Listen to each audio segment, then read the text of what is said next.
नमस्कार बंधुरा आमार चैनेलेर आरो एकटी नतून रेसिपिते आपनादेर सबाइके स्वागत।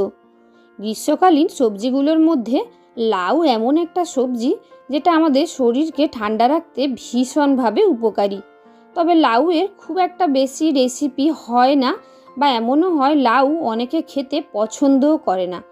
तो लाउ चिंगड़ी किंबा लाउएर घंट निरामिषभावे बाद दिए आज तोमादेर संगे शेयर करब लाउ दिए बानानो एकदमই ভিন্ন স্বাদের একটি রেসিপি। আজ শেয়ার করব লাউয়ের কোপ্তা কারির রেসিপি। তো তার জন্য অবশ্যই রেসিপিটা শুরু থেকে শেষ অবধি দেখতে থাকুন। আর শুরুতেই বলে রাখি, রেসিপি ভালো লাগলে লাইক কমেন্ট শেয়ার আর চ্যানেলটাকে সাবস্ক্রাইব করে দিতে একদমই ভুলে যাবেন না। তো দেখুন, লাউয়ের কোপ্তা কারির প্রধান উপকরণ হবে লাউ। লাউটাকে প্রথমে গ্রেটার দিয়ে গ্রেট করে নিচ্ছি। যেহেতু কোপ্তা ভাজলে বড়ার আকারে ভাজতে হয়, তাই একটা লাউয়ের হাফটা লাউ আমি পুরো গ্রেট করে নিয়েছি। এবার লাউ থেকে অনেক বেশ জল বেরোয়, আমরা অনেকেই জানি। তাই জন্য কোপ্তা বানানোর ক্ষেত্রে জলটাকে আগে ভালো করে বের করে নিতে হবে। তা না হলে যে কোপ্তা গড়বো বড়ার আকারে, একদমই গড়া যাবে না। তাই একটা পাতলা সুতির কাপড় নিয়ে এভাবে তার মধ্যে পুরো গ্রেট করা লাউটা নিয়ে খুব ভালো করে চিপে চিপে লাউ থেকে আমি এক্সট্রা জলগুলো বের করে দেব। এতে বড়াগুলো ভালো হবে কোপ্তা কারির ক্ষেত্রে, আর ভেঙেও যাবে না। দেখুন, যতটা পারা যায় ভালো করে চিপে চিপে লাউয়ের জল বের করে নিয়েছি। তবে লাউয়ের জল ভীষণ উপকারী, ফেলে না দিয়ে যদি কেউ জানো তাহলে খাওয়াও যেতে পারে প্রসেসিং করে। তো যাই হোক, জল ঝরানো লাউটা থালায় ঢেলে নিয়ে এর মধ্যে দিলাম প্রয়োজন মতো নুন, সামান্য হলুদের গুঁড়ো, সামান্য লঙ্কার গুঁড়ো হাফ চা চামচ করে, 2-3 চিমটে মতন কালো জিরে, হাফ চা চামচ জিরের গুঁড়ো, আর দিয়ে দিচ্ছি 2 থেকে 3 চা চামচ বেসন, যেহেতু বাইন্ডিংয়ের একটা ব্যাপার রয়েছে। আর দিয়ে দিচ্ছি 1 চা চামচ মতন চালের গুঁড়ো। এতে যেমন বড়াটা নরমও হবে ভেতর থেকে, তেমনি ওপর থেকে মুচমুচেও হবে। তো খুব ভালো করে এবার মেখে নিচ্ছি। তো এই লাউয়ের কোপ্তা মানে নিরামিষ আমিষ দুভাবেই বানানো যায়। তবে দুভাবে বানিয়ে দেখেছি, আমার আমিষের থেকে নিরামিষভাবে বানানো কোপ্তাটা একটু বেশি ভালো লেগেছে, তাই তোমাদের সঙ্গে শেয়ার করলাম।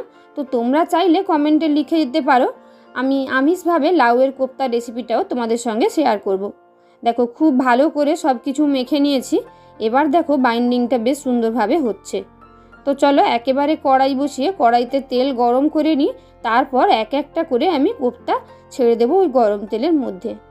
দেখো, তার জন্য কড়াইতে দিয়ে দিলাম একটু বেশি পরিমাণে সাদা তেল। এবার কোপ্তাগুলোকে খুব ভালো করে ছোট ছোট বলের মতন করে আমি তেলের মধ্যে ছেড়ে দেব।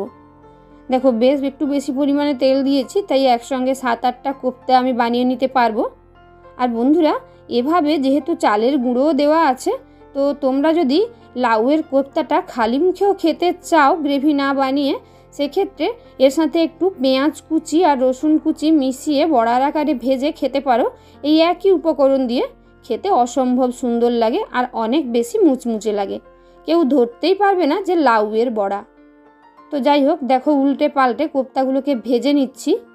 আর বন্ধুরা, এই লাউ যেহেতু শরীরের জন্য ভীষণ উপকারী, তাই যেসব বাচ্চারা লাউ খেতে একদমই পছন্দ করে না, তাদেরকে এভাবে বানিয়ে দিলে তারা বুঝতেই পারবে না যে এটা লাউয়ের মানে কোনো সবজি, উল্টে বেশ খাবার নির্দ্বিধায় খেয়ে নেবে।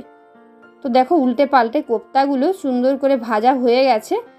যেহেতু প্রথম থেকে মানে শুরুতে যেগুলো দিয়েছিলাম সুন্দর করে ভাজা হয়ে গেছে, তাই এক একটা করে তুলে নিচ্ছি পরপর সুন্দর করে ভেজে।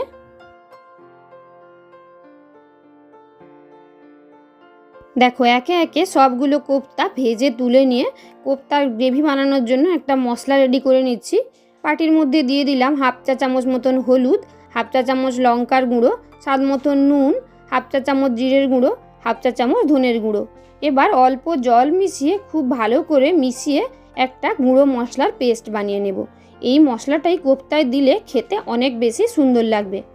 দেখো, কড়াইতে বেশ কিছুটা সাদা তেল ছিল, তার মধ্যে দিয়ে দিয়েছি 3 চা চামচ মতন সর্ষের তেল। তেল গরম হলে এর মধ্যে দিয়ে দিলাম কিছুটা পরিমাণে কালো জিরে আর 2টো চেরা কাঁচা লঙ্কা।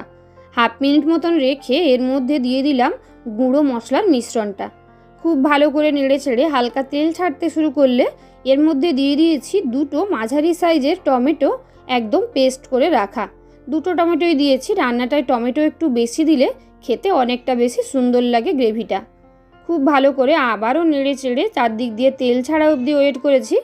দেখুন খুব সুন্দর করে চারদিক দিয়ে তেল ছাড়লে এর মধ্যে এবার দিয়ে দিয়েছি আগে থেকে সেদ্ধ করে রাখা আলু। এই রান্নায় সেদ্ধ আলুটাই ব্যবহার করা ভালো, কেন কি আলু যদি ভেজে ব্যবহার করা হয় তাহলে রান্নার গ্রেভিটা করার আগেই যখন আলু ভাজা হবে তখনই আলুটাকে একদম সুসেদ্ধ করে নিতে হবে। দেখো ভালো করে মশলা কষানো হয়ে গেলে পরিমাণ মতো জল দিয়ে দিয়েছি।